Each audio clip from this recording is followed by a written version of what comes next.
Alright geezers, according to the Yanks over at Ubisoft, this is how every Tom, Dick and Harry speaks in London, innit bruv? So just to ironically appease the obvious stereotype placed on Londoners, this review of Watchdogs Legion is going to be littered with Cockney slang and ludicrous well-known English phrases, so see if you can spot them. Set in a futuristic, fictionalised London with recognisable landmarks and boroughs, we take control of, every fucking body. Just like Chicago in Watch Dogs 1 and San Francisco in Watch Dogs 2, London is controlled by Bloom, who employ a mega networking system known as CTOS, and this controls all the hackable infrastructures of the city. And to start the game, we take on the very short-lived role of former MI5 agent Dalton, who shows us the ropes during the intro as we're thrown into the story of DedSec and their discovery of bombs that have been planted in the Houses of Parliament. And you'll never guess what, these bombs have been labelled with DedSec's logo to frame them, which if you ask me is a foolproof plan for framing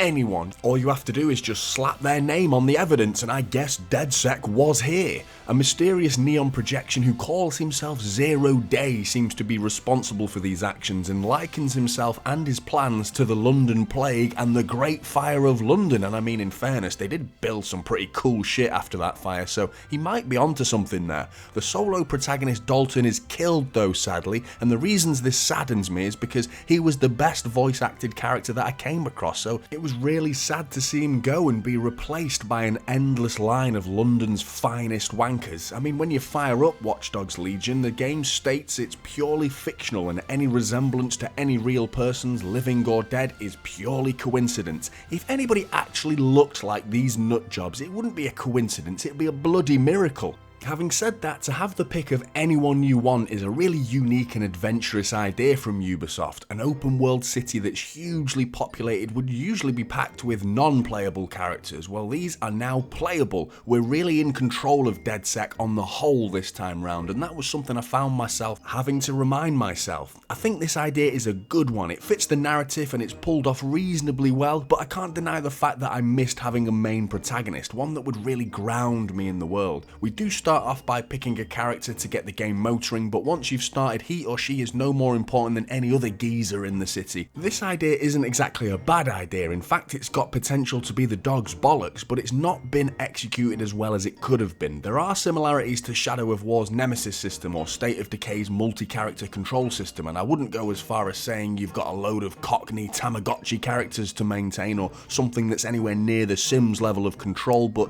it changed my perspective and therefore offered a different style of immersion that was more expansive, pulling away from a single protagonist to feed the narrative's bigger picture. The idea is an absolute blinder actually, but Ubisoft have buggered up the execution, dropping a very noticeable clangor with the voices and not necessarily the voice acting. The voice acting performed by actual actors isn't too bad for the most part, though it always feels like a total exaggeration of any normal speaking person in the UK, but where Ubisoft have made a dog's breakfast of the voices is the modulation AI. They've opted to have an automated vocal system where genuine actors have read multiple lines, but these lines are tweaked in the equalizer, changing pitches and tempos to give the impression of different voices, and seeing as so many geezers are being spoken to throughout the city, this makes perfect sense in theory, but in practice it sounds absolutely bobbins. There's a noticeable wobble in the voices where the pitch of each voice is being tweaked, and then there's other instances where two characters talking to each other sounded identical, which is exactly what this technology was supposed to prevent. Normal, fam. Feds have just said they can shoot us in the fucking streets. Chill, I get it. I'm proper vexed about it too. Those folks over at Ubisoft have really over-egged the pudding on this one. The technology itself is an impressive idea, but I can't help but think that the scope of the project wasn't too big that bringing in enough voice actors wouldn't have been the better plan, even if they were phoned in on the dog and bone. I mean, Skyrim has like 3 people doing the voices for like 1 billion characters, and that's one of the most immersive games I've ever played. The vocal AI technology has only thrown a spanner into the already complicated work. perks, causing more problems than it's worth in my opinion. Just because you've got the tech doesn't necessarily mean you have to use it. It's a shame because the idea is pretty tickety-boo, and hopefully we'll see this tech refined over the coming years, but moving away from how this sounds to how this plays. The gameplay is pretty hunky-dory. Firstly, don't expect any deadly serious, high-octane, ultra-violent and ultra-realistic Gangs of London style experience. It's got a much lighter tone than that. It's a little more playful, where instead of a darker and grittier portrayal of gang warfare in London, you'll find yourself cruising the streets on the lookout for a highly skilled pensioner and Bobby to recruit to the DedSec cause in it. Booyaka, booyaka. There's clear similarities to Watch Dogs 1 and 2 in general animations, the solid gunplay, the stealth mechanics and the driving, which does seem a little more robust and varied from vehicle to vehicle, some of which are self-driving and all are electric now, so you petrol heads shouldn't expect to hear a mean growling engine. The driving feels floaty though. I don't feel like my tyres are really gripping the tarmac, and cornering is a little too instantaneous, but albeit not very realistic, the mechanics have more of a fun, arcadey feel to them. The similarities to previous Watch Dogs games were to be expected, and Bob's your uncle and Fanny's your aunt. That's exactly what we've got. The melee combat seems a little more refined this time round though, with the main difference to previous Watch Dogs games being the previously mentioned playable, non-playable characters. They have a few subtle differences in their fighting styles. It's a great addition to the Watch Dogs series in my opinion. I thought the idea of hacking and exacting your voyeuristic desires was pretty groundbreaking to begin with, but now to actually have that idea expanded into living the lives of all the various geezers throughout the city takes it to another level. A level that I really enjoyed. It's kind of like catching Pokemon. These people look fucking mental and they all sound like they're off their tits, with each one having their own little backstory and perks to utilise their strengths and weaknesses. I think Ubisoft have really attacked the idea of giving each citizen a story, so much so that they've potentially left other areas of the game, such as the overall story and the writing, a little unattended. The characters throughout the world are usually found in areas where you'd expect to find them. Tourists found around famous landmarks, for example, construction workers on construction sites, businessmen and women around office blocks or financial areas, and groups of little scroty chavs finishing off their graffiti, or Chantel getting rogered behind some bins in an alleyway. Ubisoft really went to town with the stereotypes in this one. Another thing that was concerning was the worrying simplicity of terrorism. I had no idea how approachable most people seem to be with nationwide terrorists. Just a quick chinwag in the ear of someone or a cheeky text to ask them to help you and plant a bomb maybe somewhere, and I mean they might ask you to rush to their apartment to feed their cat in return, but hey, that seems like a fair exchange to me, and it's one more terrorist on the team, back of the net. Your terrorist acts are supposedly for the greater good and are utilised in a gameplay loop that's very familiar to Ubisoft, with missions needing completing to expand DedSec's reach across all the boroughs of the map and increasing your list of agents to control in the process. It's really worth searching for recruits because most people are your standard typical everyday Joe Blogs, but every once in a while you'll come across a former MI5 agent, for example, or some IT specialist with traits that are hard to come by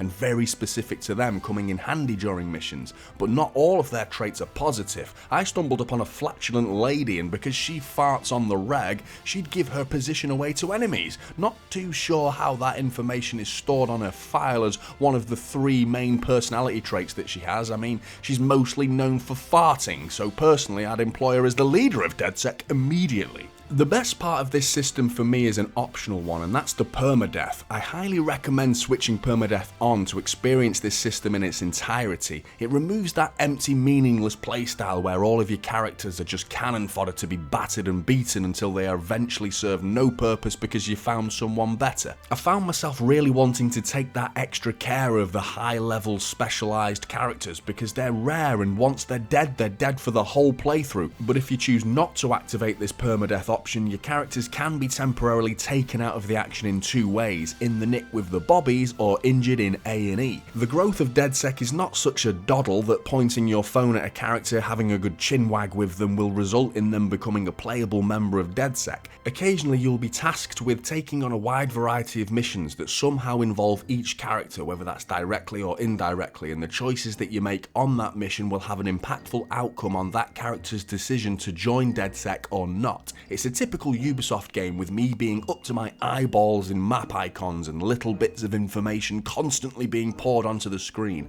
The HUD though is very customizable, so a lot of this can be tweaked thankfully. There's a little interactivity within the world outside of missions, but there's plenty more to look at than there is to actually interact with. There's a few side games like football, there's a little bit of clothes shopping, maybe you fancy a quick tipple so you can nip to the pub for a pint or 10, a quick game of darts and a packet of pork scratching, and there's even a little nod to Death Stranding where you can make use of a knockoff Amazon collection point to deliver parcels. We've also got some not entirely meaningless collectibles to collect, such as podcasts to listen to and relics to collect with tidbits of information on each of them. There's microtransactions. Yep. We've also got a few new gadgets available to us with all the typical hacking options we've grown to expect from previous Watch Dogs games that still manage to make me feel like an absolute genius to execute, but the most notable additions are the AR invisibility cloak as well as these new ridiculous mechanical spiders and monstrous drones that you can ride, which I think are supposed to navigate in a stealth-like fashion, but you're only fooling yourself if you think nobody's spotting you on that fucking thing. There's a decent amount of upgrades you can apply to your gadgets too, with tech points you earn throughout the game. The gameplay overall is pretty enjoyable. It's a real pick up and play type game that shouldn't be taken too seriously. I don't think most people will be sinking countless hours into Watch Dogs Legion because I can't see that much replay value once you finish the main campaign, but the addition of the latest Bloodline DLC, which involves Aiden Pierce, the Legion of the Dead zombie horde mode, and or simply just playing the game in co-op mode adds a ton of replay value that was missing on release. There's some genuinely fun and quirky gameplay on show here, and I don't like to sit on the fence when it comes to reviewing anything, and the phrase mixed bag is the best phrase to use when placing said fence between one's arse cheeks, but Watch Dogs Legion is truly a mixed bag of pick and mix. The occasional and hilarious glitch would rear its ugly head, and graphically there's some decent visuals at times. I've been back and forth on the road lately, so playing on a 3070 laptop at 1440p and at 4K on a 3090 desktop both performed reasonably well on foot, but there's still a frustrating shader cache problem causing the occasional stutter when driving at high speeds. I certainly wasn't able to max out the settings and get that stable 60 frames per second on my laptop, but I wasn't far off on my desktop, minus the ray tracing of course. There's not that much of a drop in the visuals when the settings were lower to hit that 60 FPS. Having a little gander at the ray tracing though, the overall look of London was pretty unbelievable, but the characters, man, Jesus, the lip syncing was a complete joke, and again, I blame that on the modulated voices more than the optimization of the game, but the pubic hair that's clearly been dipped in glue and smeared onto the cheeks of some of these blokes is well and truly the graphical optimization's fault. Some of the interior sections too, they were a little bleak and blurry in areas, which is especially noticeable when stepping off those stunning, glistening London roads. So in a nutshell, I had a lot of fun playing Watch Dogs Legion. It's wacky with bags of variety in the way that you can play the game. The simplicity of previous Watch Dogs games is there, maintaining that enjoyable hacking system, yet the extravagant and fairly unique everyone is playable approach came pretty close to being a success. It's fun, but the audio has really let the game down. I'm not really a stickler for audio in any game, and it certainly shouldn't be integral to a review, but it stands out that much that it's just unavoidable. Right now, Watch Dogs Legion is around $20 or less on PC and console, with free next-gen upgrades for PS5 and Series X and S owners. That offers a stable 60 frames per second on performance mode too, so not too bad. Have you managed to play Watch Dogs Legion already? If you have, how did you find the artificial voices? How did you find the game on the whole? If you've not played it before, will you be giving it a go now? Let me know your thoughts in the comments below, and I'll see you in the next one.